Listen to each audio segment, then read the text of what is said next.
March 4, 2022. 3 o'clock in the morning in Kamas, Utah. A small mountain town about 40 miles east of Salt Lake City. Kouri Richins called 911 to report that her husband, Eric Richins, 39, was cold to the touch. Kouri told the 911 dispatcher that she and Eric had been celebrating. They had just closed on a home that would become an investment property for their real estate business. To mark the occasion, Kouri said she had made Eric a Moscow Mule cocktail before they went to bed. When she woke up around 3 a.m. and reached over to touch her husband, he was cold. Eric Richins, 39 years old, father of 3 young sons, was dead. What happened next would become one of the most shocking criminal cases in Utah history, not just because of the allegations of murder, but because of what the accused wife did in the 14 months between her husband's death and her arrest. The medical examiner determined Eric died from a fentanyl overdose. But this wasn't a typical overdose case. The medical examiner told police he had about 5 times the lethal dosage in his system. Authorities said that was 20 to 30 times the amount someone would take for pain management. Investigators began looking closely at the circumstances of Eric's death. And as they investigated, they discovered something that made them question Kouri's story. This wasn't the first time Eric Richins had nearly died under mysterious circumstances. Prosecutors allege that Kouri Richins made 2 attempts on her husband's life. The first came on Valentine's Day 2022, when she allegedly slipped fentanyl into a sandwich Eric ate while they were on a ski trip with their kids. That time, he survived, though he reportedly told a friend he thought his wife had tried to poison him. Eric broke out in hives and wasn't able to breathe. Kouri drove him to a nearby medical clinic, where the reaction was treated. Eric survived that incident, but according to prosecutors, Kouri would try again, this time successfully, just 3 weeks later on March 4th with the Moscow Mule cocktail. In the immediate aftermath of Eric's death, Kouri Richins appeared to be a grieving widow trying to help her 3 young sons cope with the sudden loss of their father. Richins penned a children's book about grief following her husband's death called, "Are You With Me?"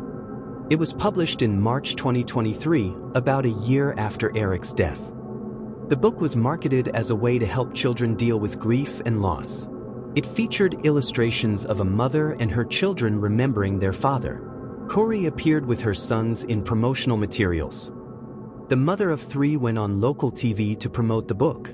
She also organized a launch event at a bookstore. Kouri gave interviews to local news stations. She appeared on morning shows. She spoke about helping children process grief and loss. She positioned herself as a widow who had turned tragedy into something positive. But behind the scenes, investigators were building a very different narrative. As Kouri promoted her grief book, prosecutors were investigating how Eric Richins really died. And what they discovered led them to believe that the grieving widow was actually a calculated killer. Kouri Richins, a Utah mother of 3 who wrote a children's book about coping with grief after her husband's death, has been charged with his murder. Authorities accused Richins, 33, of fatally poisoning her husband, Eric Richins, with fentanyl at their home. On May 8, 2023, just weeks after the book launch, Kouri Richins was arrested and charged with her husband's murder. The charges were shocking: aggravated murder, attempted murder, and multiple drug possession charges. Prosecutors allege that Kouri Richins acquired the fentanyl through her family's housekeeper, Carmen Lauber, who allegedly told authorities she sold the drugs to Richins for the first time on Valentine's Day 2022, the same day as the first alleged poisoning attempt. According to prosecutors, Kouri had approached the family's housekeeper asking to purchase fentanyl pills. The housekeeper allegedly obtained them and sold them to Kouri. Lauber admitted she sold Kouri 15 to 30 fentanyl pills in the weeks leading up to Eric's death. But the story would take a dramatic turn when this key witness changed crucial details about her testimony. The prosecution's case also included evidence about potential motives for Kouri to kill her husband. Prosecutors said she then tried to fraudulently collect on Eric's life insurance policy. According to court documents, Eric had substantial life insurance policies. After his death, Kouri allegedly attempted to collect on those policies worth approximately $2 million. Investigators also discovered that Eric and Kouri's marriage had been troubled. There were disputes over a mansion Kouri wanted to purchase. Eric had expressed concerns about the financial risk. Eric had removed Kouri as a beneficiary from one life insurance policy and changed the beneficiary of another from Kouri to his sister. Eric had taken steps to protect his assets from Kouri shortly before his death, changing beneficiaries on his life insurance policies. This suggested he may have been concerned about his wife's intentions. After Kouri Richins' arrest in May 2023, the case began moving through the Utah court system.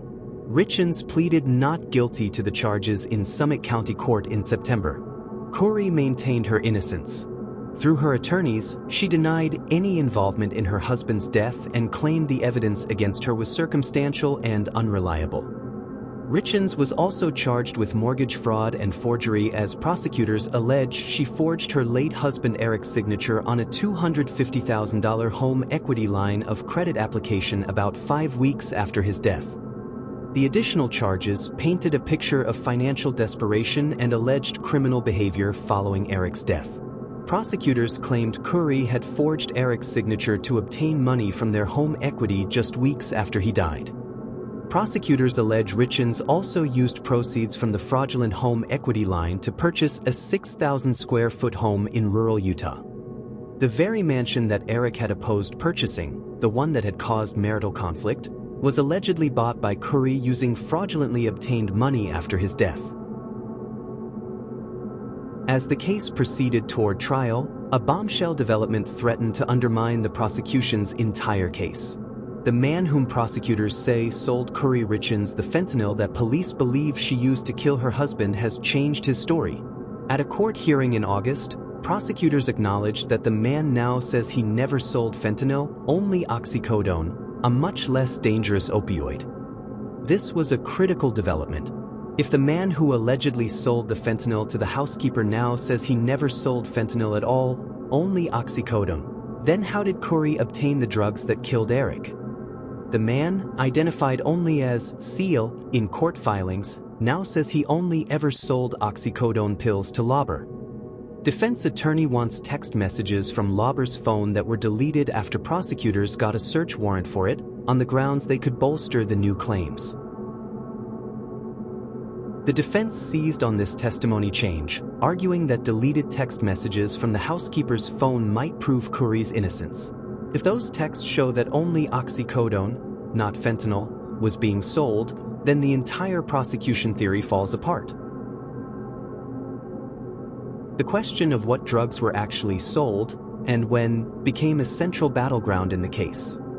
Lauber testified under oath in court that she provided Kouri with both fentanyl pills and Michael Jackson drugs, referring to the anesthetic propofol, the same drug linked to the pop star's 2009 death. The housekeeper's testimony included details about multiple drug transactions. She claimed to have sold Kouri not just fentanyl, but also propofol, the powerful anesthetic that killed Michael Jackson. But now the source of those drugs was changing his story, claiming he never sold fentanyl at all. Richins' trial was initially scheduled for April 2025, but was later pushed back to February 2026. The trial has been delayed multiple times as both sides continue pretrial motions and discovery disputes. It is now scheduled for February 2026, nearly 4 years after Eric Richins' death. If convicted of the most serious charge, Richins, who has remained in custody since her May 2023 arrest, could face life in prison, and her 3 sons would grow up without either parent. The Kouri Richins case represents one of the most controversial murder prosecutions in recent Utah history. It has everything: a mysterious death, a grief book that now seems sinister, allegations of poison, life insurance money, and a star witness whose testimony keeps changing. But beneath the sensational headlines is a serious question. Did Kouri Richins actually murder her husband with fentanyl, or is this a case of questionable witnesses, circumstantial evidence, and a rush to judgment?